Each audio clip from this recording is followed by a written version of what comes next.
Então, galera, olha, na aula de hoje a gente vai trabalhar, dando sequência ao nosso cronograma, com a ótica, que é uma das partes mais tranquilas, na minha opinião, da física, mas eu entendo que ela é muito 8 ou 80.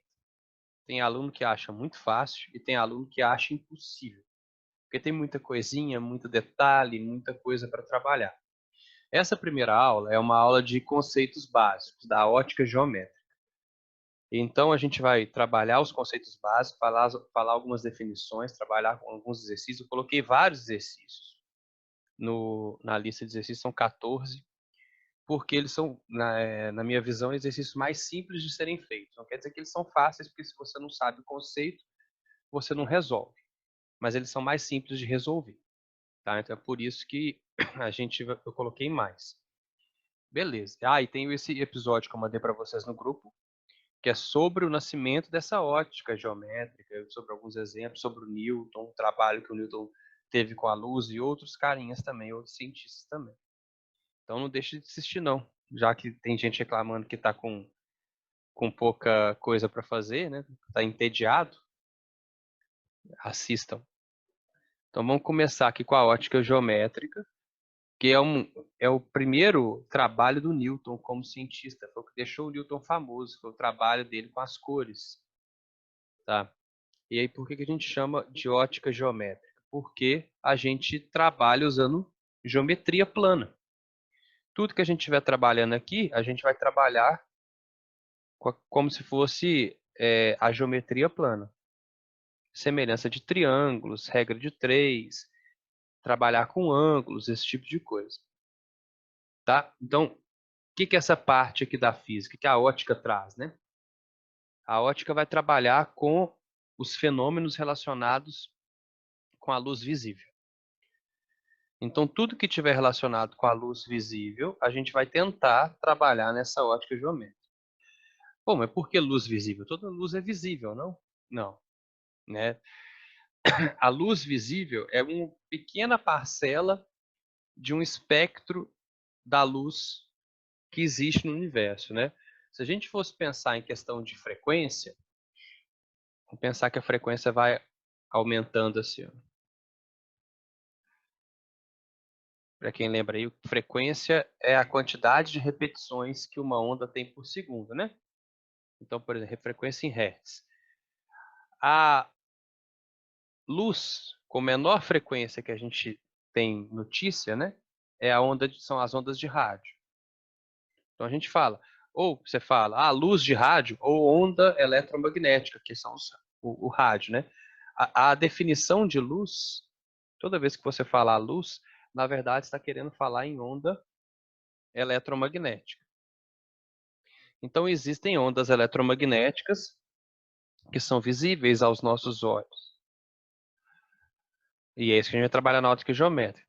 Depois da onda de rádio, você tem onda de TV, celular,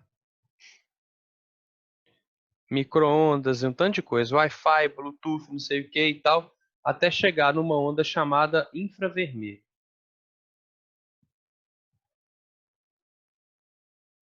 Por que infravermelho? Infra vem do grego ou do latim, não sei, mas significa abaixo. Então, infravermelho significa abaixo do vermelho. Por quê? Porque a primeira cor que a gente enxerga nesse espectro da luz visível é a cor vermelha. Olha que nossos olhos começam a identificar a luz visível, ela começa a ser identificada no vermelho. Ou seja, a gente diferencia as cores, né, da luz através da frequência delas. Depois do vermelho vem o laranja, depois do laranja vem o amarelo. A frequência vai aumentando. Depois vem o verde. Não sei se é esse tom de verde, mas vem o verde. Depois vem o azul. Depois vem o anil, que não vou ter aqui. Acho que não tem nessa paleta de cores minha, mas é um azul mais escuro. E por último vem o violeta, que também não tem nessa paleta de cores aqui. Tá? Porque ele é mais escuro que esse treco aqui, ó. Tá? Então é nessa sequência aqui de cores. vermelho, laranja, amarelo, verde, azul, anil e violeta. Por que o Newton ficou famoso? Porque o Newton percebeu que quando ele tinha um raio de luz, um raio de luz vindo do Sol, e esse raio de luz passava por um prisma, prisma é simplesmente um material feito de, um material de vidro, por exemplo, um triângulo de vidro.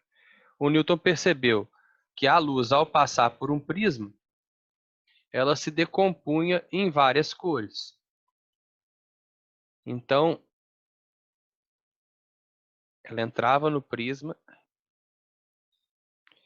e quando ela saía do prisma, ela saía com várias cores nessa sequência. Você tinha um raio de luz vermelho. Opa, muito ruim isso aqui. Peraí. Um raio de luz vermelho. E aí é naquela sequência. O primeiro era o vermelho e o último era o violeta. Não vou desenhar todos, mas olha só. E o último a sair era o violeta. Então ia, vamos desenhar aqui, ó, vermelho, depois o laranja. Né? Cada cor se diferenciava nesse lance que o Newton chamou de dispersão do espectro da luz branca que vinha do Sol. Então, o Newton percebeu que a luz do Sol era branca e que, ao passar por um prisma, ela se dispersava. Dispersão significa espalhar em várias cores.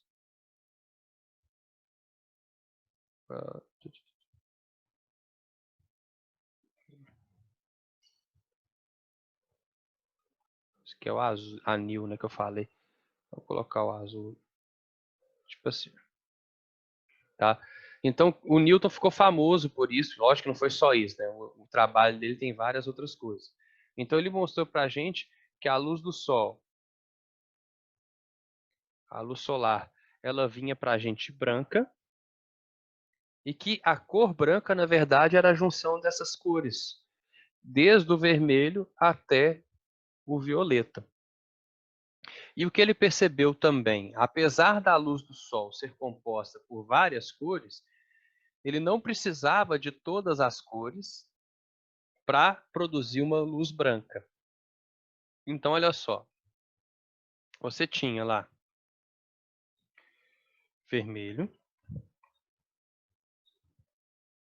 laranja, amarelo. É lógico que são infinitas cores. Ele colocou 7 cores, gente, mas são infinitas, né? Porque como depende da frequência, a variação de frequência, por exemplo, o vermelho aqui, ele tem 4 vezes 10 a 14 Hz de frequência. O violeta tem 7 vezes 10 a 14 Hz de frequência. Quantas frequências possíveis existem entre 4 e 7? Infinitas. Então são infinitas tonalidades diferentes. Por isso você pode comprar um monitor aí de 16 bilhões de cores, né? Porque tem essa possibilidade mesmo. Amarelo, verde, azul, anil e o violeta. Só que o que o Newton percebeu é que ele não precisava de todas essas cores.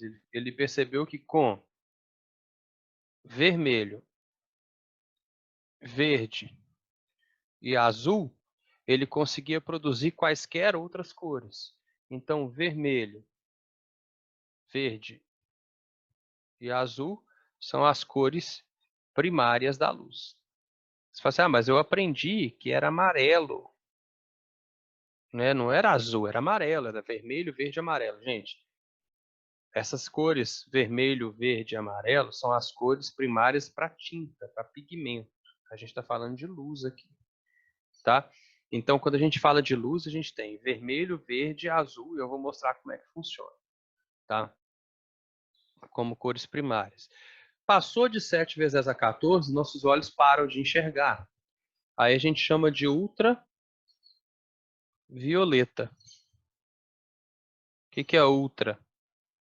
Ultra é acima. Então,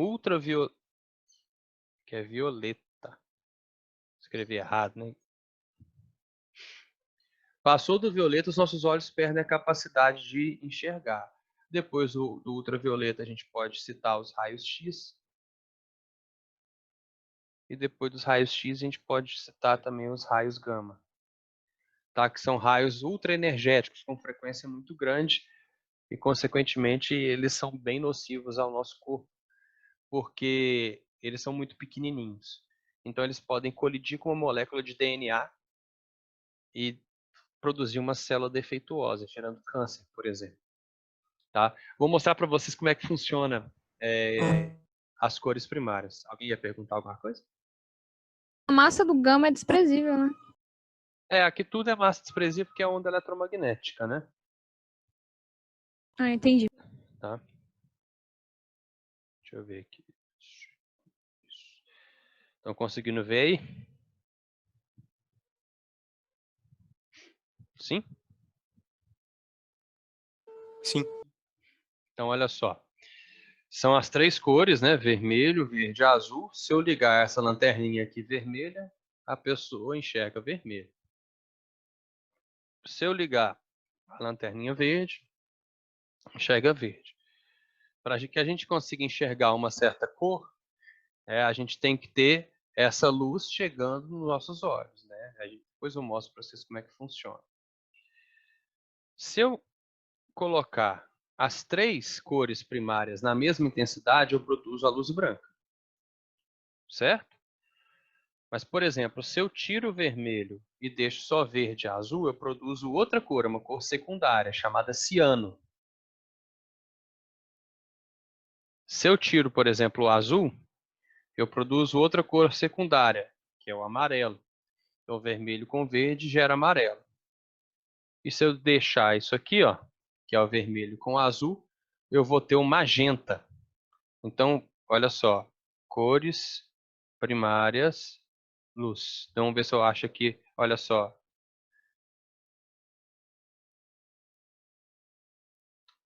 Padrão RGB que a gente chama, né? Deixa eu ver se a gente tem aqui uma resolução melhorzinha.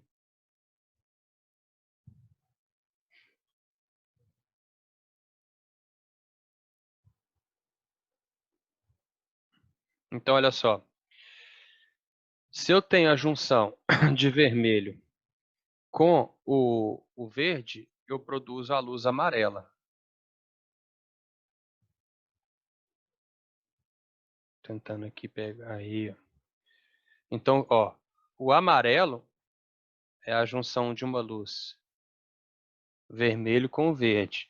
Verde com azul me dá ciano, azul com vermelho me dá magenta. Ah, isso é rosa-choque, mas a terminologia certa é magenta. E quando eu junto as três cores primárias, eu tenho a cor branca. Certo?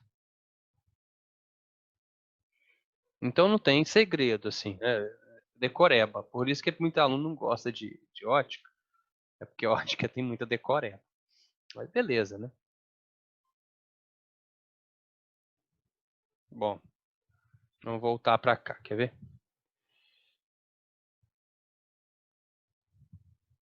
Tem que fechar isso aqui. Aqui.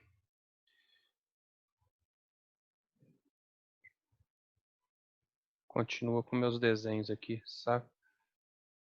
Bom. E eu posso brincar aqui, ó. Tá vendo? Se eu mexer na quantidade de vermelho, eu vou obtendo infinitas cores. Eu posso brincar com essas porcentagens e ter cores que eu nem sei o nome, sei lá que cor que é essa aqui, ó. Então, por isso que a gente tem infinitas cores possíveis, 16 bilhões de cores, porque eu tenho muitas combinações possíveis entre essas três cores primárias. Beleza? E como que eu consigo enxergar isso aqui, né? Como é que funciona a nossa visão? Hoje a gente sabe facilmente como é que funciona a visão do ser humano, né? Ó, olho humano.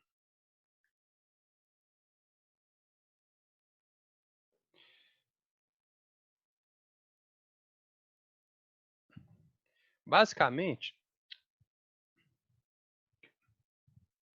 A gente pegar isso aqui, ó. Basicamente, o olho humano ele é composto dessas... Ah, esse aqui está muito complexo para física. Vamos pegar um mais simples aqui. Ó. O que a gente precisa saber na física sobre o olho humano? Bom, a gente tem a primeira lente do olho humano é a córnea. Essa parte de fora aqui, ó. Foi onde eu fiz a minha cirurgia de visão. Eu usava óculos, né? Eu tinha 2 graus de miopia em cada olho. E eu fiz uma cirurgia que esculpiu uma lente aqui na minha córnea para corrigir meu defeito de visão. Então, quando a luz ela vem no olho, o primeiro lugar onde ela vai sofrer algum desvio é na córnea. Tá? Então, pegar aqui, ó. Raio de luz, o Newton definiu que o raio de luz a gente desenha ele. A gente desenha ele fazendo uma semi-reta orientada. Então, deixa eu pegar, já que o fundo aqui é preto, eu vou fazer com laranja, só para ficar mais evidente, tá? Então, por exemplo, raio de luz vem do Sol para a gente e bate na córnea. Vou pegar 2 raios de luz aqui. Ao bater na córnea, ele sofre um certo desvio e bate no cristalino, que é a segunda lente do olho. Para chegar no cristalino, né, ele tem que passar pela pupila, que é esse buraquinho do olho aqui. Essa pupila lá dilata, aumenta ou diminui e tal, né? Então, vocês já viram seriado que o cara bate uma lanterninha na pupila da pessoa para saber se ela está com um dano neurológico, né? Porque esse movimento da pupila ele é involuntário, tá? Então, por isso que a pessoa pode saber se você teve algum dano cerebral olhando para o movimento da sua pupila. Bom, ao passar pela pupila, a luz sofre o segundo desvio no cristalino, que é mais uma lente. E ela vai ser convergida aqui, ó. O desenho tá ruim, tá? Mas dá para entender. Ela vai ser convergida aqui nessa retina, na parte de trás do olho, que é a chamada retina. Tá? O que é humor vítreo? Humor aquoso? É o líquidozinho que fica dentro do olho que serve para controlar a pressão interna. Tá? Nervo óptico é bom saber, né? Que transforma as informações recebidas pela retina e leva isso para o cérebro. Coroide, mácula, esclera, não precisa saber. Conjuntiva, não precisa saber. Tá? O que interessa para a gente? Córnea, primeira lente. A pupila é legal saber, porque a pupila ela controla a entrada de luz. Ah, foi até questão do Enem, né, do ano passado, falando da pupila da galera lá de uma tribo que mergulhava e tal. E que a pupila deles fechava e deixava os raios de luz mais paralelos. Facilitava a visão deles dentro d'água. Depois a gente pode até pesquisar essa questão aqui. O cristalino, que trabalha fazendo com que a ideia é que a luz, os raios de luz se encontrem em cima da retina mesmo, para que você consiga enxergar. E na retina você tem 2 tipos de células, que são os cones e os bastonetes. Então, muito basicamente, os cones, eles percebem cor. E os bastonetes percebem movimento. Tá? Se você não tivesse cone no seu olho, você ia enxergar tudo em preto e branco, mas você ia conseguir enxergar alguma coisa. Se você não tivesse bastonete no seu olho, eu acho que não seria, você nem conseguir enxergar movimento direito. Tá? Você ia enxergar tudo meio esquisito, assim, meio parado. Para que os cones funcionem, você precisa de muita luz. Por isso, quando está num ambiente mais escuro, você não enxerga a cor direito. E para os bastonetes funcionarem, você precisa de pouca luz. Esse é evolutivo, né? Quando está no escuro, você quer fugir da presa, você não quer saber de que cor que ela é, tá? Os cones e os bastonetes, eles estão aqui, ó, nessa região do olho, que é a chamada retina. Certo? Quando os cones e os bastonetes recebem a luz, eles transformam essa luz em sinais elétricos, né, em impulsos nervosos, e os nervos ópticos levam isso para o cérebro. Não é um nervo óptico, são vários nervos ópticos, tá? Tranquilo? Essa é a ideia da gente enxergar. Como que os gregos antigos achavam que a gente enxergava? Eles achavam que a gente tinha que ter, que os nossos olhos emitiam partículas de luz, essas partículas batiam no objeto e deixavam ele visível. Né? Foi um filósofo do Oriente Médio que contestou isso a primeira vez. Ele falou assim, mas quando eu olho para o céu, quando eu vejo a Lua está muito distante. Como que as partículas saem do meu olho, vão até a Lua, batem lá e deixam ela visível para mim e não deixa para outra pessoa? Sei lá. Aí ele começou a tentar entender como funcionava a visão do ser humano. E hoje a gente sabe que para que a gente enxergue algum objeto, a gente tem duas opções. Ou a gente vai ter um objeto que é luminoso, que vai produzir luz, ou a gente vai ter um objeto iluminado.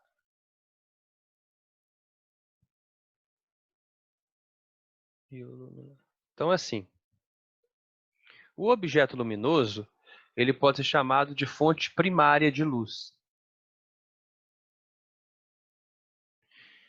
É uma fonte primária, ele produz luz. E o objeto iluminado é uma fonte secundária de luz. Para que a gente enxergue um objeto iluminado, ele precisa estar na presença de um objeto luminoso. Então, por exemplo, estrelas são objetos luminosos. As principais: lâmpada, LED, telas, né, telas do computador, do celular e afins. E tem até animais, né, que são fontes.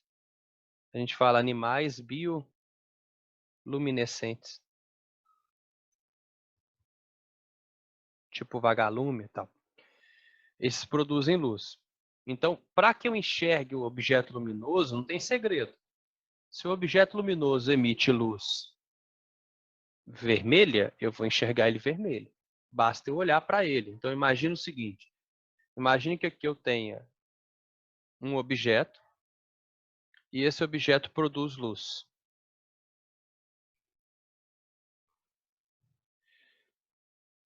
Então, os objetos luminosos, que a gente chama de fonte primária, né? Fonte primária. Eles produzem luz. Então, você tem dois tipos de objeto luminoso. Você pode ter uma fontezinha que a gente chama de fonte pontual, ou seja, ela é pequenininha. Ela pode se chamar de pontual ou puntual, com U. Mas significa o quê? Que ela é muito pequena, ela não tem dimensão a ser considerada. E todos os raios de luz vão sair dessa fonte, desse pontinho. Então, você pode desenhar quantos raios de luz você quiser, mas todos esses raios de luz vão sair do mesmo lugar. É um pontinho que emite luz. Então, isso aí também ele é muito, fala relativo, né?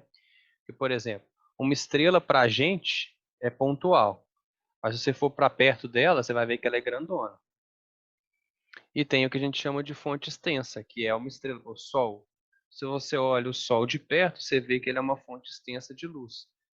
Então, você vai ter vários raios de luz, vou desenhar de outra cor aqui. Você vai ter vários raios de luz saindo dessa fonte extensa em qualquer direção. Inclusive, os raios de luz eles podem se cruzar, a gente vai ver daqui a pouquinho por quê, tá? Então, você pode desenhar quantos raios de luz você quiser, do jeito que você quiser, cruzando para onde você quiser. E essa fonte a gente chama de fonte extensa.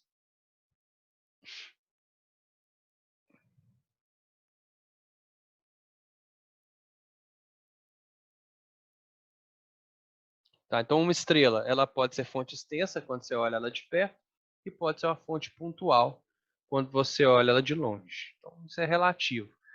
Mas qual que é o lance? Qual que é a ideia? É que o objeto luminoso, você vai enxergar ele, você vai ver ele da luz que ele emite. Então, vemos os objetos luminosos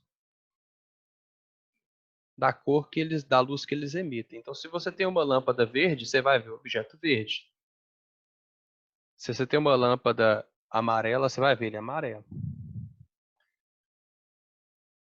A luz emitida por eles. Qual é a diferença entre corpos incandescentes e luminescentes da fonte primária? Incandescente? Incandescente tá pegando fogo, né? Ambos emitem luz, não é a mesma coisa. Agora, você tem fluorescência, que é uma reação química, né? Você tem, por exemplo, o LED. O LED é um diodo, que a corrente elétrica passa por ele e emite luz. Então, tem vários processos de emissão de luz. Mas o que interessa para a gente é saber se ele está emitindo luz, se ele está produzindo a luz ou não.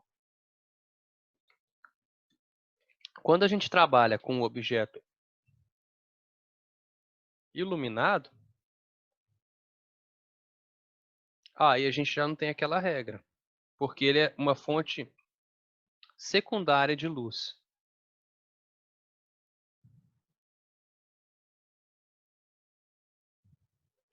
Então, por exemplo, como que eu consigo enxergar essa caixinha aqui? Vamos supor que essa caixinha ela é azul.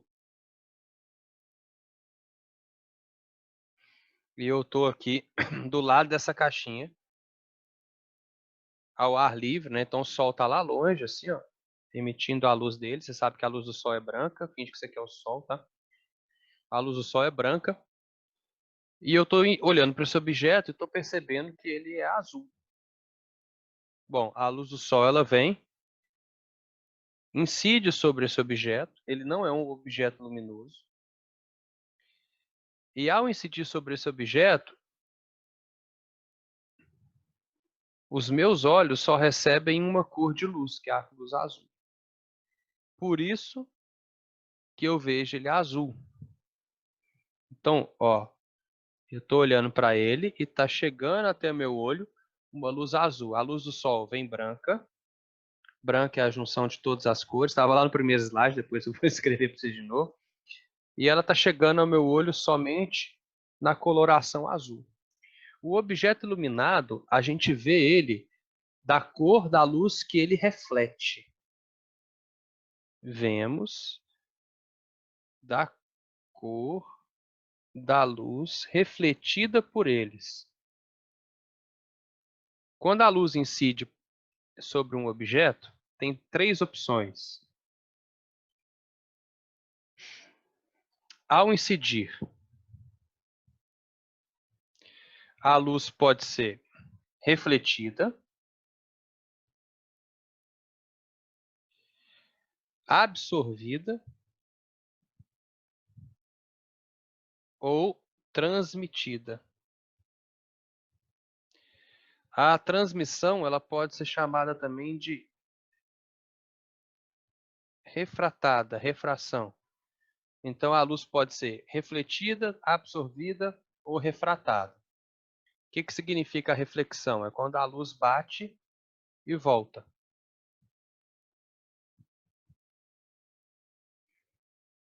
A luz que é absorvida, ela bate no objeto e fica. E a luz que é transmitida, ela bate e passa.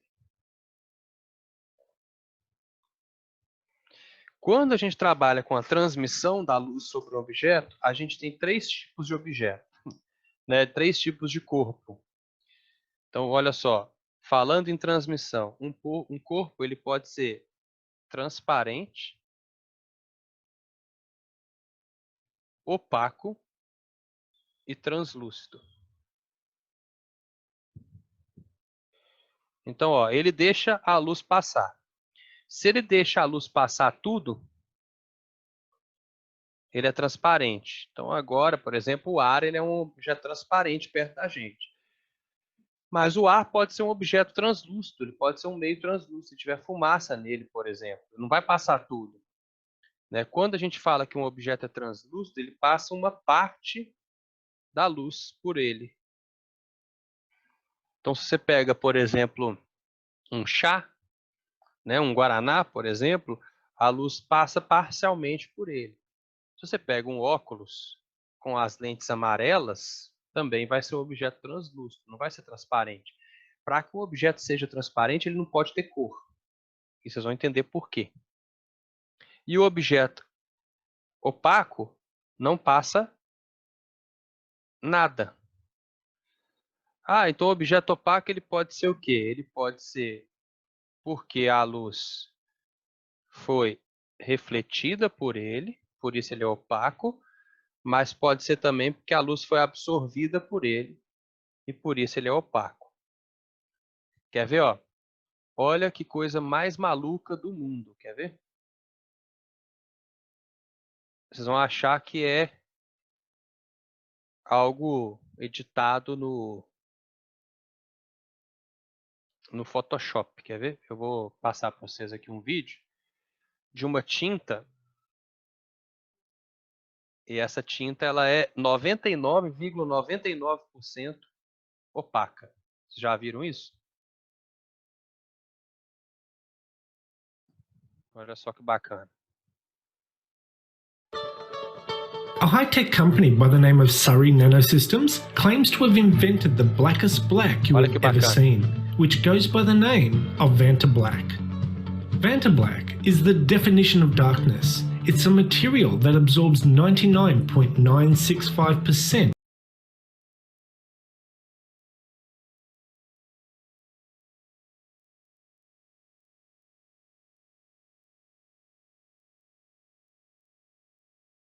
Caiu de novo, mas a gente voltou, né?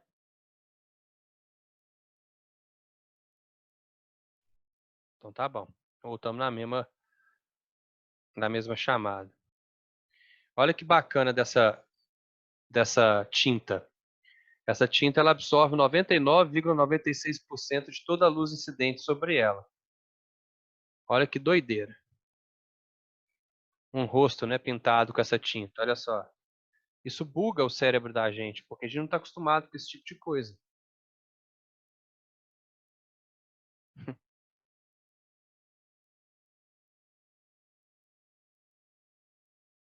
Estão conseguindo ver aí a tela que eu estou compartilhando ou não? Não, eu tô vendo só você. Só eu? Deixa eu voltar aqui para... Eu achei que estava passando. Vamos de novo aqui. Ó. Vamos de novo. Estão vendo agora o vídeo?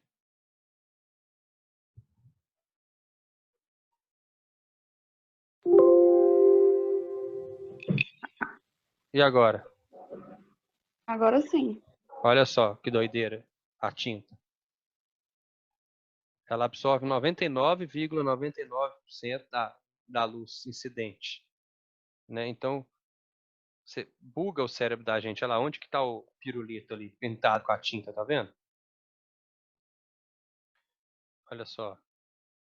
O objeto pintado com a tinta. Você não sabe que dimensão que ele tem, qual que é o formato que ele tem, porque você não tem informação chegando no seu cérebro, né? Olha que legal. Tem até uma BMW pintada com essa tinta, tá? Mas não é, não é aconselhável não, né? Porque como é que você vai enxergar esse objeto depois? Tá? Então chama Vantablack a tinta.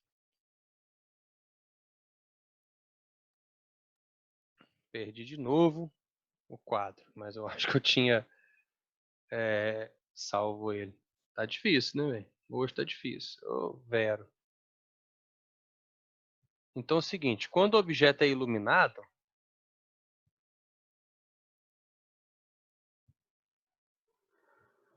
deixa eu ver aqui. Quando o objeto é iluminado, depende da luz incidente e depende da luz refletida por ele para você determinar de que cor que você vai ver, né? Então, por exemplo, o que a gente chama de um objeto que é branco? O objeto branco é aquele objeto que, ao ser iluminado pela luz do sol, Então você está olhando para um objeto, você fala assim, esse objeto é branco. É porque a luz do sol ela incide sobre esse objeto e a maior parte da luz é refletida para os seus olhos. Então a luz vem branca, ele não absorve nada, ou absorve pouca coisa, então a luz é refletida como branca de novo para os seus olhos. Tá? Então você tem a reflexão, a possibilidade da reflexão, da absorção e da transmissão, né? Se o objeto reflete boa parte da luz que incide sobre ele, não absorve quase nada, então ele tem a cor branca.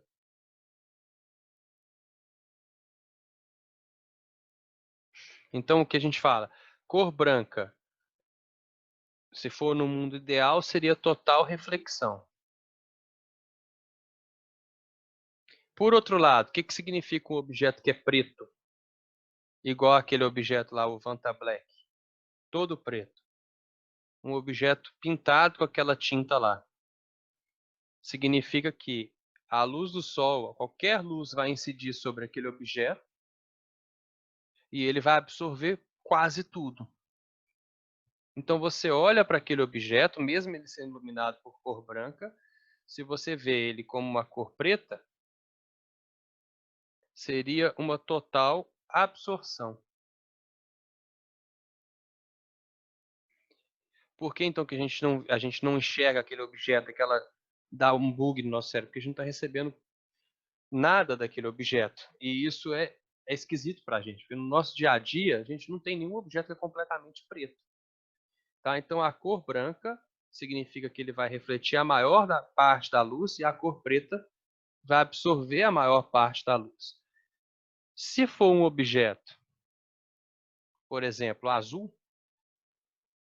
vamos supor que você pegou um objeto azul, você está aqui na Terra, né, e tal, você sabe que o objeto é azul. Deixa eu ver, tem uma perguntinha aqui. Por isso que o buraco negro é invisível. Mas não é que o buraco negro é invisível porque ele não reflete nada. Ele não emite nada. Ele pega toda a luz para ele, né? A gravidade dele é tão grande que nem a luz sai dele. Imagina que você tem lá um objeto que aqui na Terra esse objeto é azul. Tá? Mas você vai para o planeta do Superman. Krypton era iluminado por uma gigante vermelha. Tá? É por isso que a desculpa do Superman ter superpoderes é que o nosso Sol ele é branco. Tá? Se você tivesse uma fonte de luz monocromática,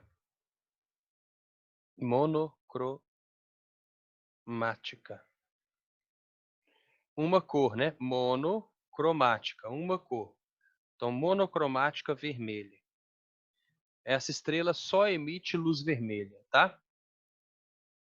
Ao incidir sobre um objeto azul, que cor que eu vou ver esse objeto? Imagina que você está olhando esse objeto de cá, né? Você está olhando para ele e você quer saber de que cor que ele é.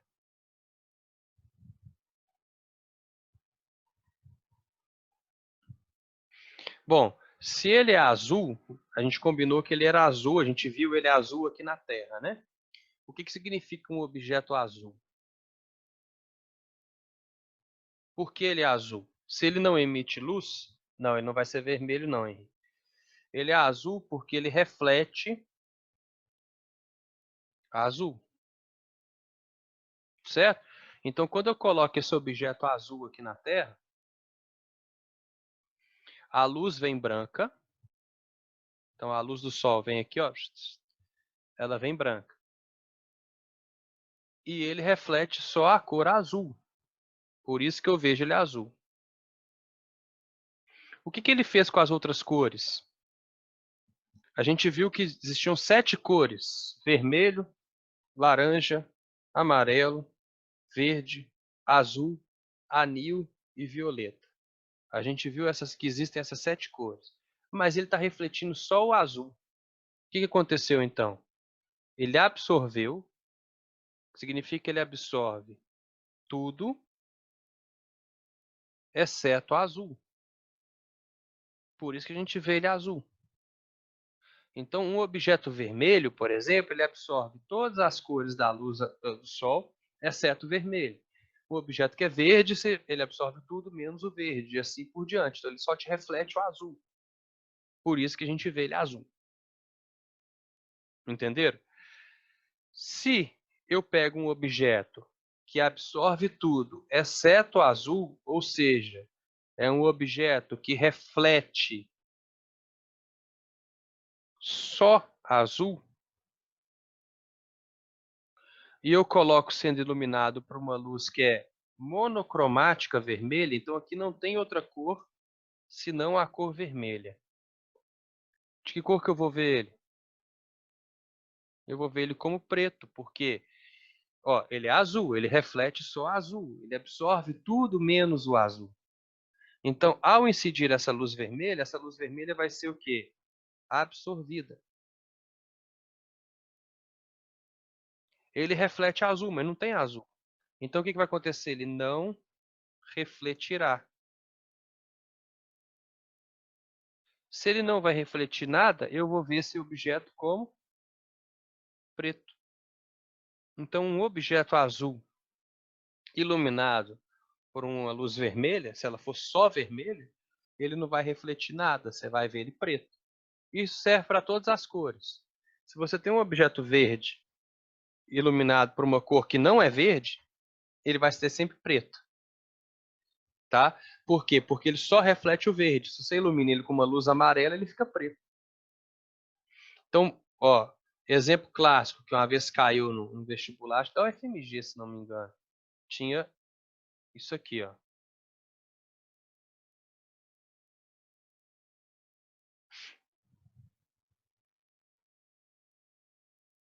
Nossa bandeirinha.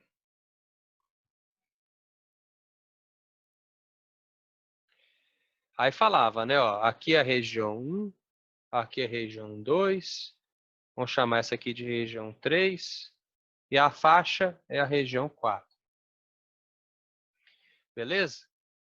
Vamos supor que eu ilumino essa bandeira.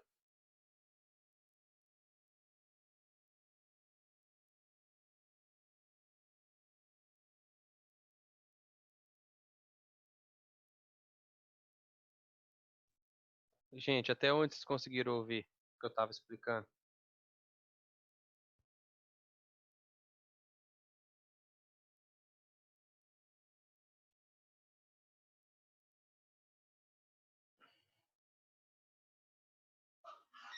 Você Tá. tava no rascunho da bandeira. Ah, então beleza. Deixa eu ver se salvou isso aqui.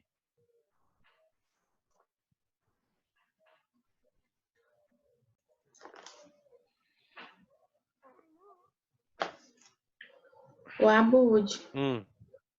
por que que quando chove a gente vê o asfalto mais escuro? É por causa que a água é, no caso, ela é um meio transparente? É, mas é porque a luz ela sofre reflexão interna total. Ah, beleza, salvou aqui o bonequinho, só não salvou para mim a coisa. Tá bom. É porque a luz ela impede, ela dificulta com que a água seja refletida pelo asfalto. Basicamente é isso.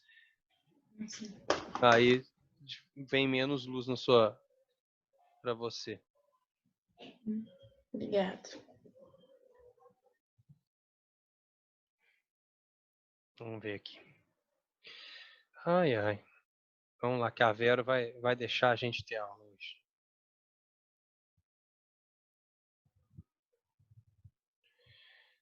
Isso foi uma questãozinha do FMG, bem antiga.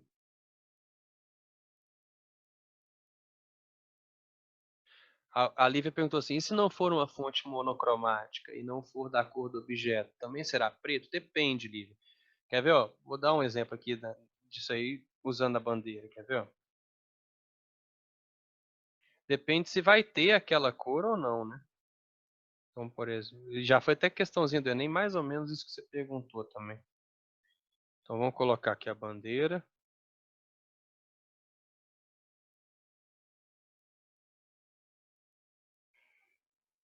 Eita, não é isso que eu quero.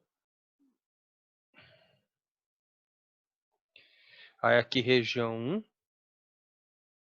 região 2, região 3, região 4. Vamos supor que nessa bandeira aqui, a gente tem a incidência de uma luz, por exemplo, azul. Tá? Então, você está tendo incidência de uma fonte monocromática azul. De que cor que eu vou ver isso aqui? Bom, a região 1, quando ela é iluminada pela luz do sol, que contém todas as cores, a região 1 é verde, né? Mas ela está sendo iluminada por uma luz que tem só azul. A azul é uma cor primária, então eu vou ver ela preta, porque ela não vai refletir nada, ela reflete só o verde. A região 2 é uma luz, é uma região que é amarela, né? Então, sobre a luz do sol, ela é amarela. Vou iluminar ela com luz azul, ela vai ficar preta. A região 3 é azul, reflete o azul. Eu estou mandando azul, beleza, ela me devolve o azul. E a região 4 é branca. A cor branca significa que reflete tudo. Se eu estou mandando uma luz azul, ela vai refletir a luz azul, então ela vai ficar azul também. Certo? Então, assim, agora imagina o seguinte, imagina que eu tenho um objeto, fica mais fácil. Eu tenho um objeto assim, que é um objeto verde. Ou seja, verde é uma cor primária, certo? E eu vou e incido sobre ele uma luz que é magenta. Ó, o que é a luz magenta? Magenta é a união de azul mais vermelho. Por isso que a cor é magenta. Esse objeto verde, ele não vai ser visto, porque não tem o verde para ele refletir. É uma luz bicromática, né? Tem duas cores, azul mais vermelho gerando uma cor magenta, e ele não vai refletir nada. Então, dessa forma que eu coloquei aqui, ele fica preto. Porque não tem o que ele precisa para refletir. Tá? Agora, imagina que esse mesmo objeto verde, ele vai ser iluminado por uma cor, por exemplo, um ciano.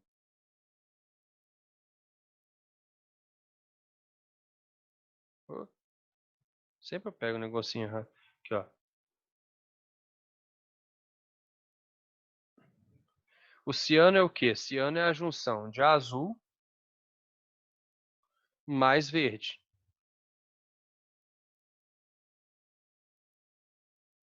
Então, aqui ele consegue refletir alguma coisa, tá vendo? Ele vai absorver o azul e vai refletir o verde. Então, ele vai continuar sendo visto como verde. Por quê? Porque tem a cor dele para ele refletir.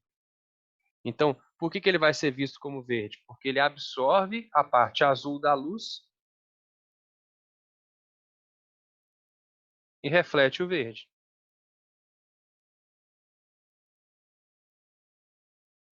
Entendeu aí, Lívia, que você tinha perguntado? Entendi. Então, ele vai depender de se tem a cor para ele refletir ou não. Se não tiver, ele continua preto. Tranquilo?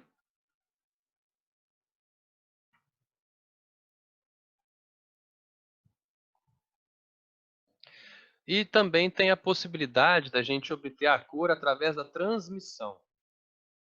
Então, imagina o seguinte, ó. Imagina que você foi lá ali perto do Alfa, tem a loja da Chili Beans, né?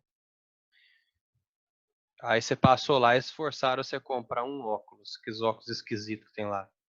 Esse óculos ele tem a lente amarela.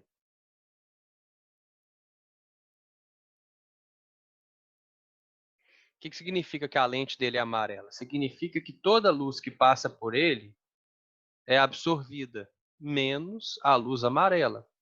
Então, se você tiver a luz do sol incidindo sobre a lente desse óculos, né, o fato da lente ser amarela e ser um objeto translúcido, ou seja, passa uma parte da luz só, faz com que todas as cores ali sejam bloqueadas, menos a cor amarela. Então, a luz ela vem branca, porque ela vem do sol, tá? E a lente, por ser amarela, ela bloqueia tudo e só deixa passar a luz amarela. Por isso fica tudo amarelado. Tá bom? Então, essa cor ela pode aparecer pela reflexão ou pela transmissão. Então, a lente, aqui nesse caso, ela transmite somente a luz amarela. Por isso que ela é amarela.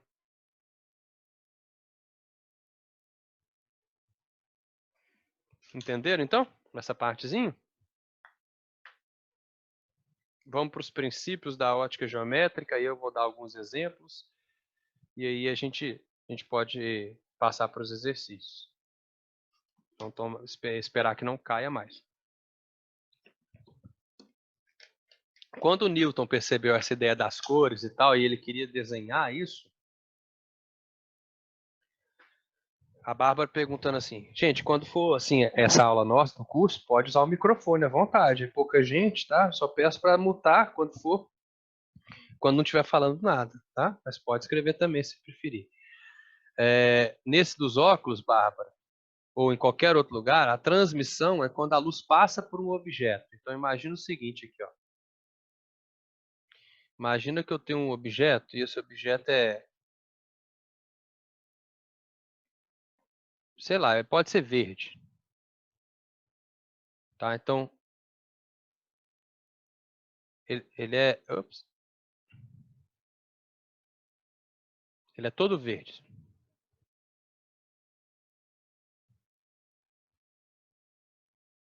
Aí, ele é verde, mas ele não é opaco, ou seja, dá para você enxergar alguma coisa através dele. Significa que a luz que passa por ele, ó, vamos supor que você mandou aqui uma luz,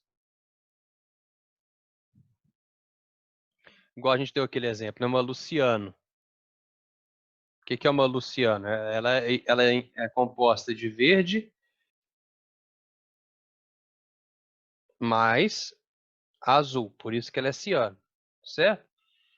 E esse objeto é verde. O que vai acontecer? Esse objeto ele pode refletir, ele pode absorver, mas ele só vai deixar passar, ele só vai transmitir, a luz transmitida é a luz que passa pelo objeto. Ele só vai deixar transmitir aquela parte que é verde. Então, por isso que se você olhar através desse objeto, você vai enxergar tudo esverdeado, porque ele só vai deixar passar a parte verde. O que ele fez com a parte azul? Não interessa se ele absorveu, ficou para ele, ou se ele transmitiu, ou se ele refletiu também. A parte azul, a reflexão é quando bate e volta. Então, pode refletir, mas nesse caso ele vai deixar passar a parte verde. Ele vai absorver a parte azul, ele vai bloquear a parte azul de alguma forma. Tá? Entendi.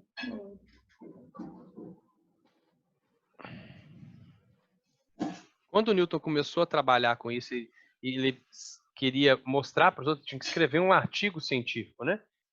Ele precisava desenhar essas coisas. Então, para desenhar, ele precisou do que a gente chama dos princípios da ótica geométrica. Ele colocou 3 princípios, que são princípios para que ele possa desenhar à vontade, tá? Princípios da ótica geométrica. E são bem simples, na verdade. Não tem segredo nenhum. Primeiro princípio. A luz propaga em linha reta. Então, ele chamou o princípio da propagação retilínea.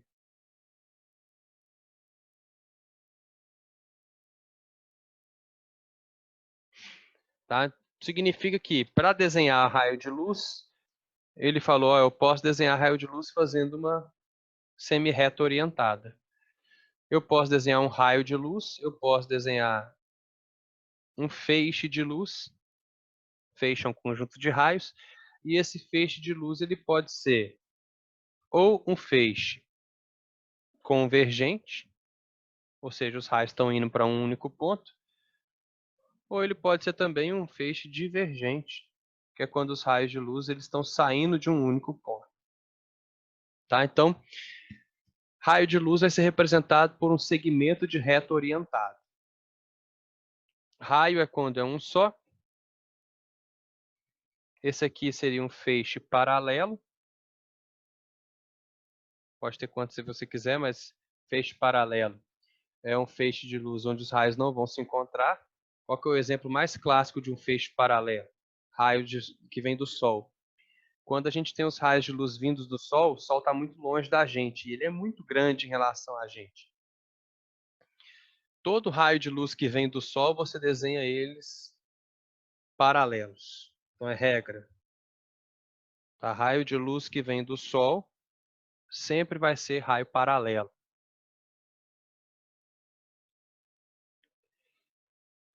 Feixe convergente. A luz, quando ela passa por uma lente convergente, ela forma esse feixe. Então, por exemplo, aqui eu poderia desenhar uma lente que tem um formato convergente. A gente vai ver depois, mais para frente na ótica. Mas essa lente é um dos 3 formatos de uma lente convergente. O feixe divergente é quando a luz passa por uma lente divergente, por exemplo. Essa lente aqui tem um formato divergente, ela diverge os raios de luz. Um dos 3 formatos também. Tá? Então pode ser um feixe paralelo, um feixe convergente ou um feixe divergente. Mas a gente vai desenhar vários raios aí na maioria das vezes. Então, primeiro princípio para que o Newton conseguisse desenhar o que ele estava observando, tá? O princípio da propagação retilínea. Segundo princípio, também muito simples. Independência de raios.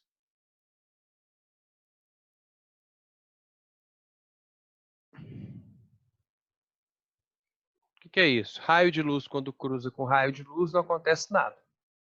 Não tem segredo nenhum. Então, por exemplo, você pode ter um raio de luz vermelho cruzando com um raio de luz verde, cruzando com um raio de luz azul. O que isso faz? Nada. Os raios de luz são independentes. Pode acontecer o quê? Como eu coloquei vermelho, verde e azul, pode acontecer que aqui, ó, aqui no meio, onde os 3 se cruzaram, naquele pontozinho aqui onde eles se cruzam, eu vou obter branco. Porque eles estão se sobrepondo. Mas o que significa a independência de raios? Quando um raio cruza com o outro, ele não interfere na trajetória daquele raio. Então, a trajetória continua retilínea, não vai bater e voltar, não vai refletir, não vai mudar de caminho. Nunca um raio de luz vai mudar o caminho do outro. E o terceiro princípio, que é o que chama reversibilidade de caminhos. Significa que sempre que eu tiver um raio de luz em uma direção, eu obrigatoriamente vou ter um raio de luz na direção oposta, um em cima do outro, olha só. Então, sempre que eu tiver o raio de luz numa direção, eu vou ter também outro raio de luz fazendo a direção oposta. Tá? Exemplo, se você está olhando para um espelho, então imagina que aqui tem um espelho. Você está olhando para um espelho e está vendo uma pessoa. Aquela pessoa também está te vendo. Então imagina aqui, ó. Aqui tem alguém olhando para aquele espelho, tá? E essa pessoa está vendo essa de cá. Ó. Essa pessoa A, ao olhar no espelho, enxerga a pessoa B.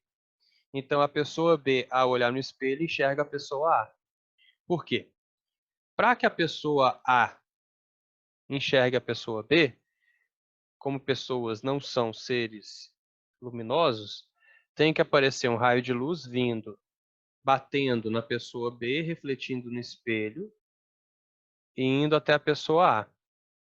Se existe essa possibilidade, de um raio de luz bater no rosto da pessoa B, bater no espelho e vir até a pessoa A, obrigatoriamente existe um raio de luz que faz o caminho inverso e vai até o olho da pessoa B. Então, sempre que você vira uma pessoa no espelho, aquela pessoa está te vendo também, obrigatoriamente. Então, os 3 princípios são bem tranquilos, né? E a gente vai ter várias possibilidades, né? Vários exemplos que a gente pode dar em cima deles. Vamos começar aqui. Tem alguma dúvida em cima desses princípios, gente, antes de eu começar os exemplos? Não? Então, olha só.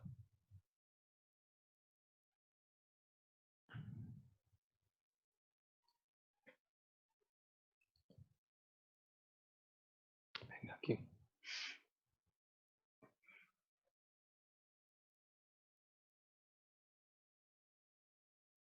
Todo mundo já ouviu falar do experimento do Tales, não já? De Mileto. Acho que é o mais clássico, porque a matemática também utiliza, trabalha com esse exemplo. O Tales de Mileto, ele queria medir a altura de uma pirâmide lá do Egito, não sei de qual, mas ele falou assim para o faraó, eu consigo medir a altura dessa pirâmide aqui, ó, sem ter que subir nela. Aí o faraó falou assim, como você vai fazer isso? Ele falou, basta eu comparar a sombra que essa pirâmide projeta no chão com a sombra de uma estaca de madeira que eu vou fincar aqui, ó. Por que o Tales sabia que isso aqui era possível? Porque isso é um exemplo da propagação retilínea da luz do Sol. Porque como os raios de luz do Sol eles vêm paralelos e vêm em linha reta, a sombra que essa pirâmide vai projetar no chão, né, ela é muito maior que a sombra da estaca.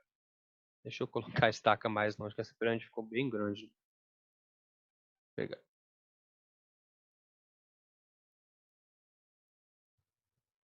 Vou ficar mais longe.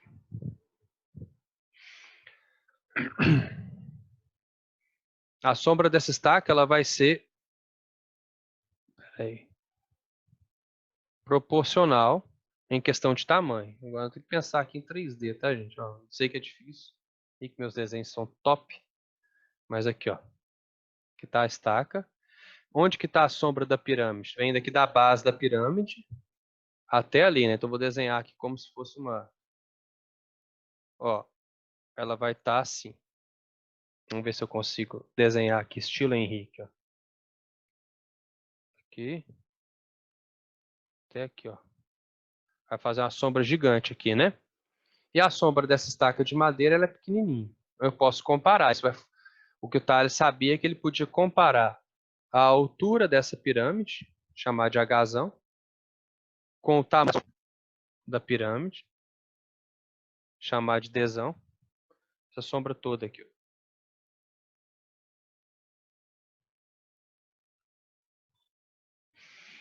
A altura dessa estaca de madeira, Hzinho, dividido pelo tamanho dessa estaca de madeira.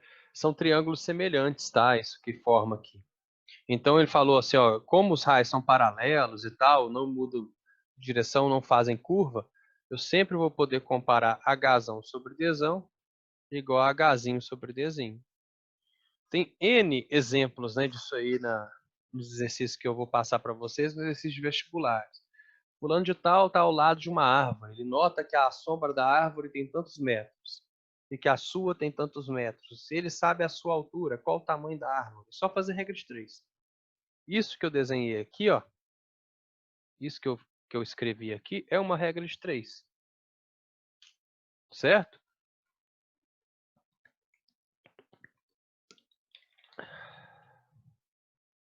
Isso é um exemplo. Outro exemplo. Câmara escura. Câmara escura é o princípio de funcionamento de uma máquina fotográfica, né? Então imagina aqui uma câmara escura, que é uma cacheta escura, sem entrada de luz nenhuma. Com um buraquinho aqui, ó. A luz pode entrar só por esse buraquinho, pequenininho. E aí eu vou apontar essa câmera escura para um objeto. Vou fazer antes o raio de luz, depois eu desenho o objeto, tá? Fica mais fácil. Aqui, ó. Aí eu vou apontar para um objeto, sei lá, uma criança que está aqui, ó. Nossa senhora, criança defeituosa. Então, o raio de luz que bate na cabeça dessa criança, ele só consegue entrar na câmara escura através do buraquinho. Então, tem que fazer esse caminho aqui, ó, de cima até lá embaixo. O raio de luz refletido pelo pé da criança só consegue entrar na câmara escura se ele vier de baixo e for lá para cima. Aquele vídeo que eu passei para vocês do Cosmos mostra como que os chineses inventaram esse esquema aqui. Não sei se eles inventaram, mas foram os primeiros a documentar isso, tá? Então, olha só, a imagem do pé da pessoa, dessa criança, vai estar aqui em cima. O que vai aparecer aqui? No fundo dessa câmara escura vai aparecer a imagem dessa criança de cabeça para baixo. O princípio de funcionamento de toda câmera fotográfica é isso. E aí, o que você pode comparar? Você compara a altura da pessoa, da árvore, do objeto que você está colocando, comparado à distância disso até a câmara escura, é igual à altura da imagem comparado à distância, né, do buraquinho, que é ocular, né, mas não precisa de terminologia assim, do buraquinho de onde o raio de luz está entrando, até o seu anteparo. Anteparo é a parte de trás da sua câmara escura. Então, desenho. A fórmula é a mesma, tá vendo? Continua sendo Hzão sobre Dzão dividido por Hzinho sobre Dzinho. É uma regra de 3. Por quê? Porque isso aqui é uma semelhança de triângulos. Esse triângulo grande aqui, ó, ele é OPV com triângulo pequeno. E as bases são paralelas. Então, se os ângulos são iguais e as bases são paralelas, eu posso fazer a semelhança de triângulozinhos. Que é a base de um está para a altura dele, assim como a base do outro está para a altura dele. Certo? Outro exemplo, então. Então, aqui, ó, a gente tem um exemplo das sombras. Aqui a gente tem um exemplo da câmara escura. O outro exemplo eu não vou desenhar, não. Deixa eu salvar isso aqui. O outro exemplo eu vou mostrar para vocês, porque o desenho dele é chato. São os eclipses. Opa, minha caneta caiu. Peraí. Deixa eu pegar.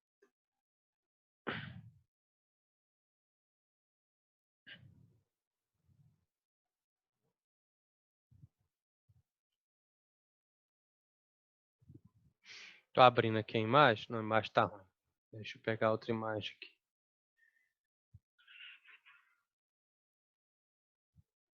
Você já carregando aí para vocês.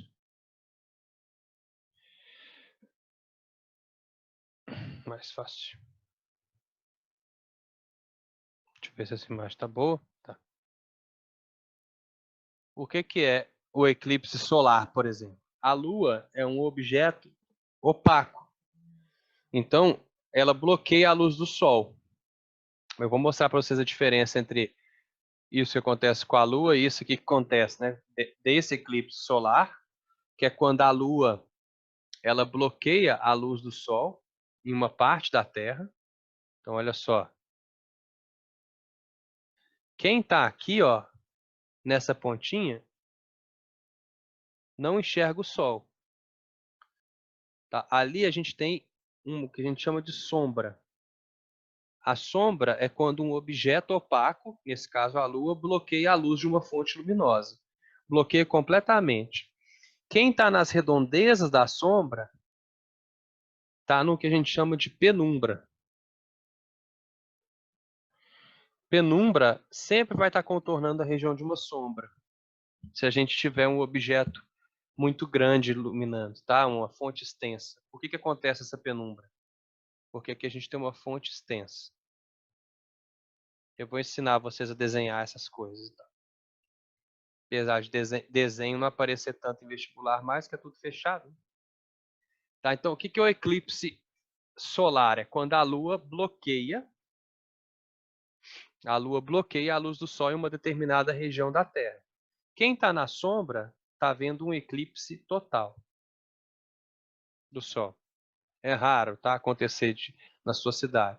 Quem está na penumbra vê um eclipse parcial do Sol.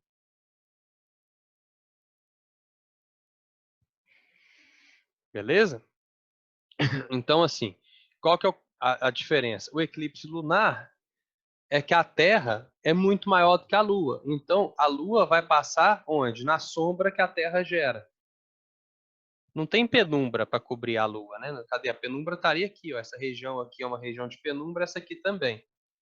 Mas a Lua é muito menor que a Terra. Então, quando isso acontece, a gente tem um eclipse total da Lua. O que é eclipse? É sumir. Então, é o eclipse total da Lua.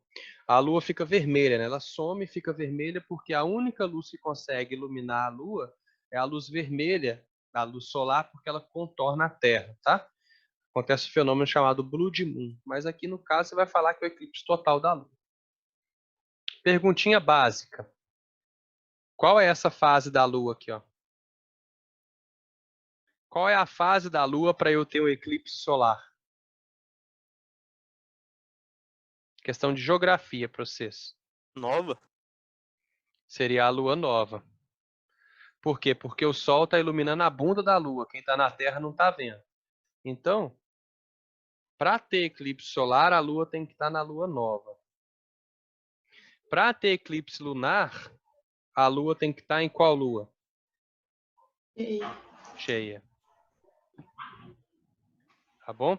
Então, Lua cheia pode acontecer o eclipse da Lua, lunar.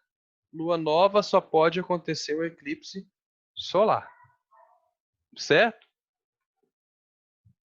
Se tiverem curiosidade aí, tem sites que falam quando vai ser o próximo eclipse. É bem bacana. Tranquilo? Isso é uma dúvida comum dos alunos. É uma questão que envolve geografia. A física não trabalha muito com isso, porque a gente não tem muito espaço para astronomia, né? Então acaba ficando a cargo da geografia falar um pouco disso para os alunos. Vamos desenhar? Quer ver? Questão de sombra e penumbra. Como é que funciona?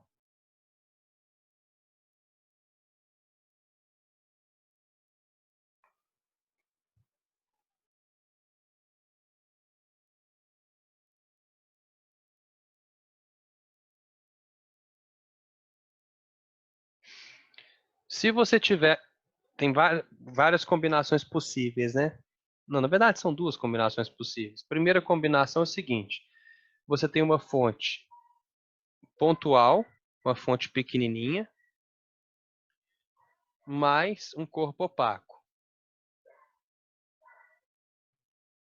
Todo mundo já brincou de sombra, né? Quando era criança, né? Eu acredito. Então, a fonte pontual e você coloca um corpo opaco aqui qualquer. Vamos supor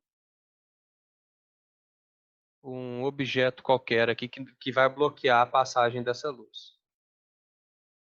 Então, essa fonte luminosa,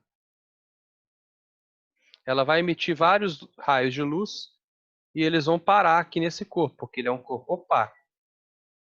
Tá vendo? O primeiro raio de luz que vai passar por esse corpo é esse que passa aqui na extremidade, ó. E também vai acontecer aqui. O que acontece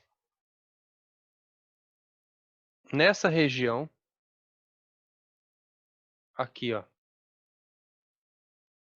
Essa região aqui é uma região que não recebe luz, porque todos os raios de luz que estariam passando aqui, né, nessa região entre esses dois raios maiores, foram bloqueados pelo corpo que é opaco. Corpo opaco significa que ele não deixa a luz passar. Então essa região aqui é uma região de sombra. Quando a gente tem uma fonte pontual mais um corpo opaco, eu vou ter uma região de sombra somente. Por quê? Porque os raios de luz eles passam aqui tranquilamente, ó. Depois eu vou ter uma região iluminada eu não vou ter o que a gente chama de penumbra, que é o próximo caso. Então, se a minha fonte é uma fonte pontual, ela projeta somente sombra. Eu não recebo luz desse objeto aqui. Isso também pode ser chamado de uma evidência da propagação retilínea. Por quê? Porque a região de sombra tem sempre o mesmo formato que o objeto. Se você coloca um objeto opaco quadrado, a sombra dele é quadrada e assim por diante. Né? Qual que é a próxima combinação possível? Seria uma fonte extensa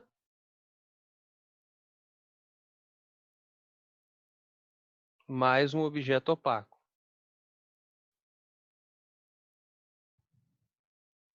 Então imagina que aqui, ó, estou no teto, que é uma sala, e no teto dessa sala tem uma lâmpada. Essa lâmpada é um objeto extenso, uma fonte extensa de luz. Toda a lâmpada pode projetar luz. E no chão dessa sala eu tenho, vou colocar aqui. E no chão dessa sala eu tenho uma mesa. Se eu tivesse uma lâmpadazinha pontual ali, eu ia ter simplesmente uma região de sombra no chão. Só que agora eu tenho uma região, uma fonte extensa de luz. Olha o que acontece. Eu posso desenhar quantos raios de luz eu quiser a partir dessa fonte. Para ficar mais fácil, qual que é o macete, a manha? Você desenha raios de luz que saem das extremidades da fonte, sempre. Para ficar mais fácil, porque o que acontece na extremidade vai acontecer no objeto todo. Ó, tem essa possibilidade. Se fosse só assim, essa região aqui, ó, entre esse raio da esquerda e o raio da direita, não receberia luz. Porém, eu tenho também essa possibilidade. Então eu pego, faço dois raios de luz saindo da extremidade da fonte de luz. Essa fonte ali é uma fonte extensa, né? Ó. Então você pode desenhar ao longo dela toda raios de luz à vontade saindo dela. Essa região aqui, ó, não recebe luz em hipótese alguma. Então essa região é uma região de sombra. E sempre contornando uma região de sombra, eu tenho uma região que a gente chama de penumbra. Então esse ponto aqui, ó, ao redor da região de sombra é o que a gente chama de penumbra, que vai acontecer dos dois lados. A penumbra só aparece quando a gente tem uma fonte extensa e um objeto que bloqueia a luz dessa fonte extensa. Alguma dúvida?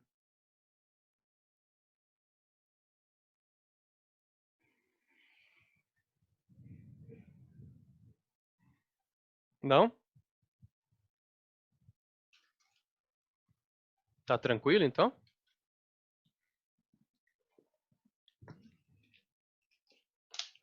Por último, quando fala de ótica, aí a gente entra nos exercícios. Quando fala de ótica, às vezes aparece alguns exercícios falando isso aqui, ó. Ânulus. O que que é ânulus, galera? Apesar de ter a palavra ano, que é uma medida de tempo, a expressão ano-luz é uma medida de distância.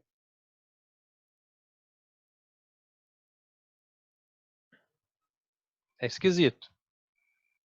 Mas o que que é um ano-luz? Imagina que é uma estrela.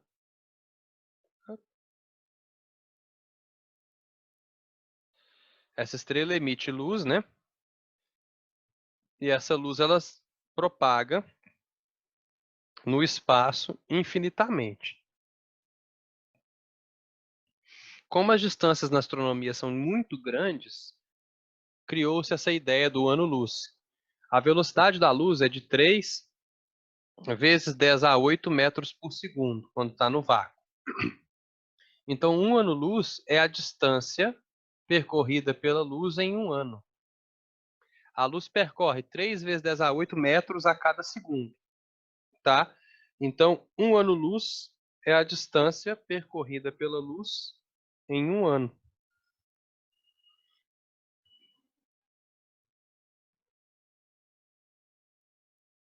É coisa pra caramba. Se eu quisesse fazer essa conta, como essa velocidade aqui é constante, a distância percorrida pela luz seria d igual a vt, distância, velocidade vezes tempo. A velocidade é 3 vezes 10 a 8 metros por segundo. Só que o tempo tem que ser em segundos. E eu estou trabalhando com 1 ano. Ou seja, são 365 dias, vezes 24 horas, vezes 60 minutos, vezes 60 segundos. Dá aproximadamente 9 vezes 10 a 15 metros.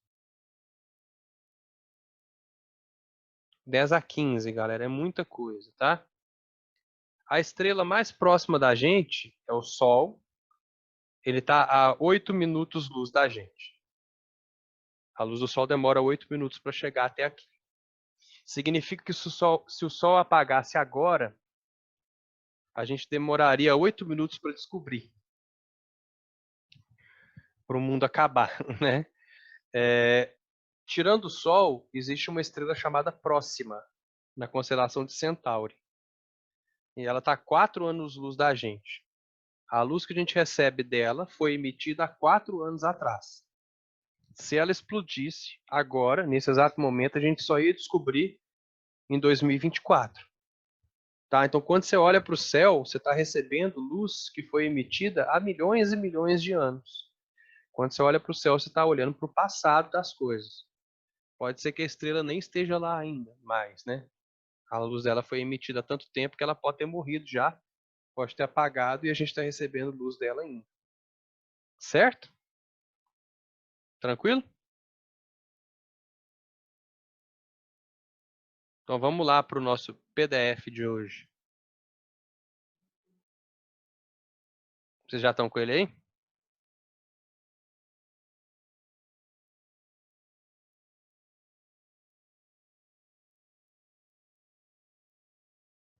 Sim.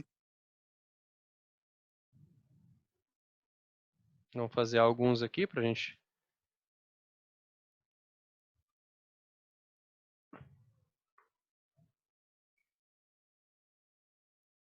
Isso.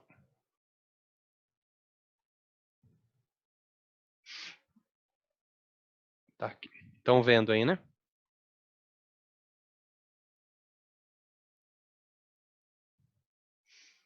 Vamos começar no primeirão aí mesmo.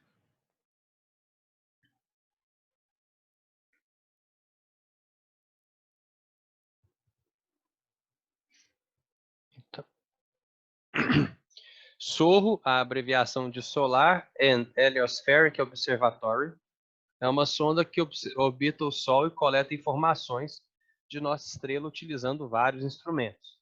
Um deles registra o comportamento da coroa solar, e para isso conta com um pequeno disco opaco que fica estrategicamente posicionado à frente da câmera, ocultando a visão do disco solar. Esse instrumento simula o que acontece quando, devidamente protegidos, estamos observando daqui da Terra o Sol, que na Terra o Sol no momento em que ocorre um eclipse, quando o disco lá dessa sonda, ela tampa a luz do Sol, ela está simulando o quê? Um eclipse lunar total, lunar parcial, solar total, solar, né? Porque está bloqueando a luz do Sol.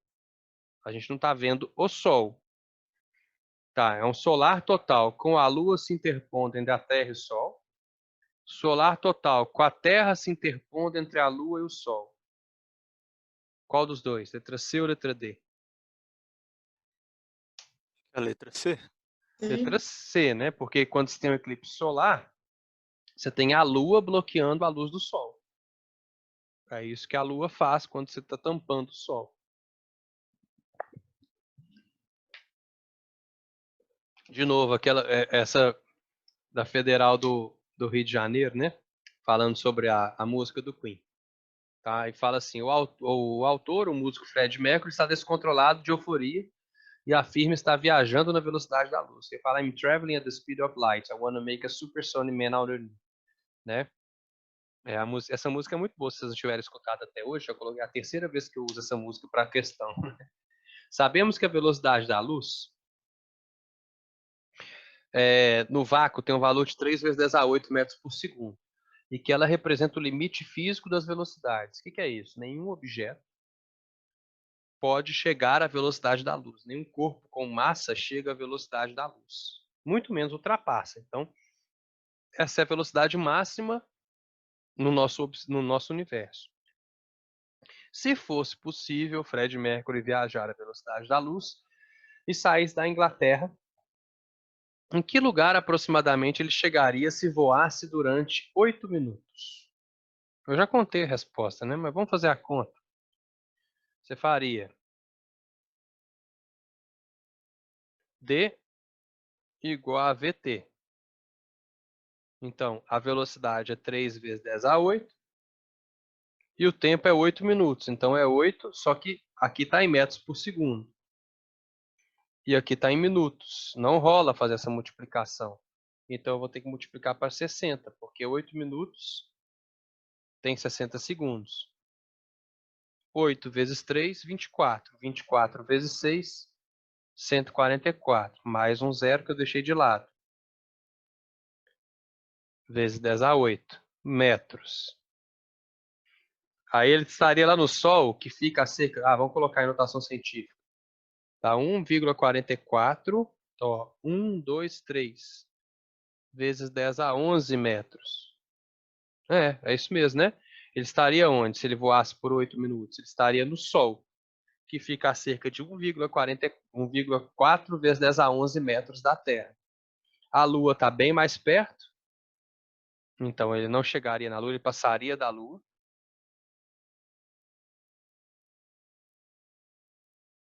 As outras opções são... Deixa eu pegar. Não tá funcionando essa porcaria desse caneta para rolar o trem, sabe? As outras opções são em Marte, né, cuja distância da Terra chega a 5,6 vezes 10 a 10, não dá mais que isso. E no Brasil, que se localiza a cerca de 8,9 vezes 10 a 6 metros da Inglaterra. Também não. Né? Então ele chegaria no Sol mesmo. Enem do ano passado, só que da galera que estava em reclusão. Quer dizer, a gente também nessa canagem. Mas vamos lá. A figura mostra de forma esquemática uma representação comum em diversos livros e textos sobre eclipses. Apenas analisando essa figura, um estudante pôde concluir que os eclipses podem ocorrer 2 vezes a cada volta completa da Lua em torno da Terra. Apesar da figura levar a essa percepção, algumas informações adicionais são necessárias para se concluir que o eclipse solar nem o lunar ocorrem com tal periodicidade. Porque se fosse assim mesmo, desse jeito que está desenhado, a gente teria sempre um eclipse solar durante um dia, eclipse solar aqui e um eclipse lunar aqui, né? Porque a Terra ela dá não, seria a cada 28 dias, né, na verdade. Que a Lua dá uma volta em torno da Terra a cada 28 dias. Então a gente ia ter um eclipse solar e um eclipse lunar a cada período lunar. Mas por que isso não acontece? Não acontece por causa disso aqui que eu vou mostrar para vocês, ó.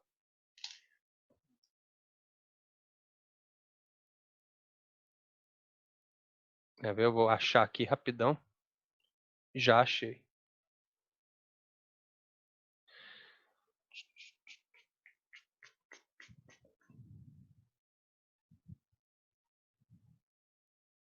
Nossa, não, pera aí, vou pegar um.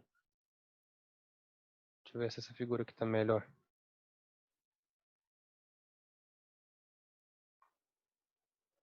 Tudo ruim, mas tá bom, dá para entender. Olha só, não acontece com tal periodicidade, por quê? Porque os planos orbitais são... Pera aí, deixa eu tirar isso aqui do lado. Deixa eu ver se eu consigo. Os planos orbitais, eles são diferentes. Não está tudo no mesmo plano, igual aquela figura, ela leva a gente a crer, né? Tá vendo? A Lua, ela orbita em um plano, a Terra orbita em outro. Então, por exemplo, nessa figura aqui, a sombra, nessa posição, a sombra da Lua está abaixo da Terra, olha só. Nessa posição aqui, a sombra da Lua está acima da Terra. Mas como que isso acontece, então? Porque existe uma precessão do eixo de rotação da Terra. Deixa eu ver. O eixo de rotação da Terra está acima, mas ele vai fazendo isso aqui com o tempo. Ó. Ele vai fazendo uma precessão, que é como quando você coloca um peão para rodar, e ele roda assim. Deixa eu ver, a iluminação está assim, ó, ele vai rodando, mas ele vai começando a fazer uma precessão. Então, para que aconteça, por exemplo, nessa posição, um eclipse solar, a órbita da Lua teria que fazer essa sombra projetar em cima da Terra. E isso não vai acontecer toda hora. Entenderam? Então, aqui, ó.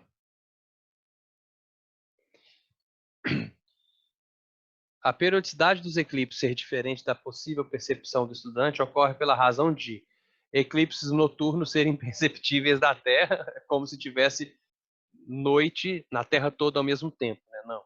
Metade da Terra está noite, metade da Terra está dia. Os planos das órbitas da Terra e da Lua serem diferentes, exatamente, letra B. Tá? Então é exatamente a letra B. A distância entre a Terra e a Lua variar ao longo da órbita. Não, a distância da Terra e da Lua não influenciaria isso aí. Opa. Eclipses serem visíveis apenas em parte da superfície da Terra. Tá, isso aí sim, mas não explica por que não acontece toda hora. Tá? Tem que ter essa coincidência entre os planos da Terra e da Lua. E o Sol ser uma fonte extensa comparado ao tamanho da Lua. É por isso que acontece eclipse parcial do Sol também, né, gente? Vamos pular aqui, vamos pegar um aqui, ó. Essa 5 do Enem aqui, ó, de 2019. Vocês fizeram essa prova? Lembram dela? Sim. Os olhos humanos normalmente têm 3 tipos de cones responsáveis pela percepção das cores. Um tipo para tons vermelhos, outro para tons azuis e outro para tons verdes. Por isso que essas são as cores primárias, são as que mais afetam os nossos cones. As diversas cores que enxergamos são o resultado da percepção das cores básicas, como indica a figura. A protanopia é um tipo de daltonismo em que há diminuição ou ausência dos receptores da cor vermelha. Considere um teste com 2 voluntários. Uma pessoa com visão normal e outra com caso severo de protanopia. Nesse teste, eles devem escrever a cor dos cartões que lhes são mostrados. São utilizadas as cores indicadas na figura. Tá? Então, ali está vermelho, magenta, aquela rodinha de cores que eu mostrei. Para qual cartão os 2 voluntários identificarão a mesma cor? Cartão vermelho, eles vão identificar a mesma cor? Não, porque concorda? Cartão branco, os 2 vão conseguir ver o cartão branco? Para enxergar branco precisa de quê? Precisa de vermelho, verde e azul. O cara não tem vermelho, ele nunca vai enxergar branco. Cartão magenta, ele vai ver cartão magenta? Não vai, né? Por quê? O cartão magenta ele precisa do vermelho e do azul. Ele não tem vermelho. Cartão amarelo. Amarelo precisa do vermelho e do verde. Ele também não vai ver. O único que vai acontecer, então, que eles identificarem a mesma cor, vai ser o cartão azul. Porque azul é azul, não precisa do vermelho para enxergar azul. É uma cor primária. Certo? Certo. Essa aqui também foi do Enem do ano passado. Ó. Quando se considera a extrema velocidade com que a luz se espalha por todos os lados e que quando vem de diferentes lugares, mesmo totalmente opostos, os raios luminosos se atravessam uns aos outros sem se atrapalharem, compreende-se que, quando vemos um objeto luminoso, isso não poderia ocorrer pelo transporte de uma matéria que venha do objeto até nós, como uma flecha ou uma bala atravessa o ar, pois certamente isso repugna bastante a essas duas propriedades da luz, principalmente a última, tá? Então, o que ele está querendo dizer? O Huygens, tá? O Huygens ele defendia a natureza ondulatória da luz. Por quê? Porque principalmente, ó, quando os raios vêm totalmente opostos, os raios luminosos se atravessam uns aos outros sem se atrapalharem. O Huygens falava assim, se fosse partícula, como que um raio poderia passar dentro do outro? Seria impossível. E quem que falava que a luz era partícula? Newton. Tá? Então, olha só, o Newton, ele falava que a luz era partícula, que ele descrevia como aquelas raios luminosos, mas que era um conjunto de partículas. E o Huygens estava indo contra um modelo corpuscular defendido por Newton, que descreve a luz como um feixe de partículas, porque se a luz fosse partícula, não faria sentido elas poderem se cruzar. Entendeu? Por quê? Aí vamos Então ver a é a letra letra A. B? É a letra C, né? C? Ele está indo contra o Newton, que defendia o modelo corpuscular. Ah, é mesmo, tá É, perguntando qual é, contesta. contesta o quê, né? A letra A fala, o entendimento que a luz precisa de um meio de propagação. O galera realmente achava que a luz precisava de um meio de propagação. Eles chamavam esse meio de éter, porque eles não tinham conhecimento das ondas eletromagnéticas. Eles não sabiam, né, que a luz, uma onda eletromagnética, não precisava de um meio para se propagar. Mas não é isso que o texto contesta. Então, tá certo isso? Tá, mas não é isso que o texto contesta. O modelo ondulatório da luz, a qual considera possibilidades de interferência entre feixes luminosos. Não, ali está falando justamente o contrário, que a luz, se ela fosse partícula, ela não poderia interferir. A crença na velocidade infinita da luz, defendida pela maioria dos filósofos gregos. Os gregos acreditavam realmente que a luz não tinha como se medir a velocidade dela, porque era grande demais, era infinita. Mas a gente sabe que dá para medir. E a ideia defendida pelos gregos que a luz era produzida pelos nossos olhos. Realmente isso é verdade, mas não tá explicando o que o texto pede. Certo? Vamos fazer. Certo. Quer ver? Vamos pegar aqui. Eu quero deixar as mais interessantes para vocês. Cadê? Aqui, ó, uma de 2016, do PPL. Algumas crianças, ao brincarem de esconde-esconde, tapam os olhos com as mãos, acreditando que, ao adotarem tal procedimento, não poderão ser vistas. Vocês já viram isso? Uma criança pequena, né?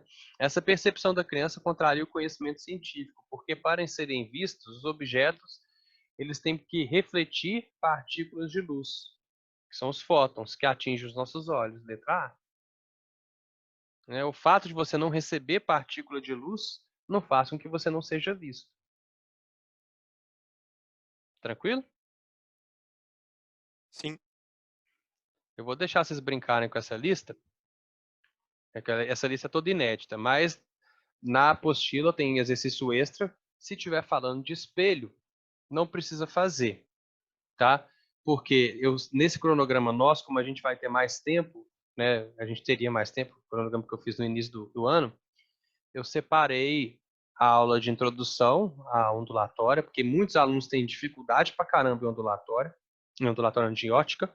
Então eu separei a parte de conhecimentos básicos, que foi essa aula, da parte dos espelhos planos. Então, a aula que vem a gente vai trabalhar com espelhos planos. Eu vou ensinar tudo para vocês de espelhos planos, tá? E aí, vocês precisam ter régua. Quando vocês forem reproduzir isso no caderno de vocês, vocês têm que usar régua, tá? Porque senão dá tudo errado.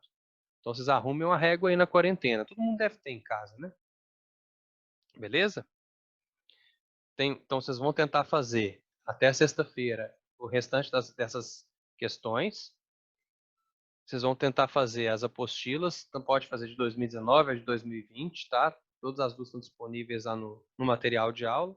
E sexta-feira a gente está aqui para tirar as dúvidas. Tranquilo, galera?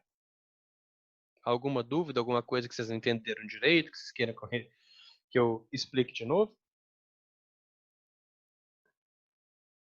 Tá tranquilo. Meninas, Tô tranquilo.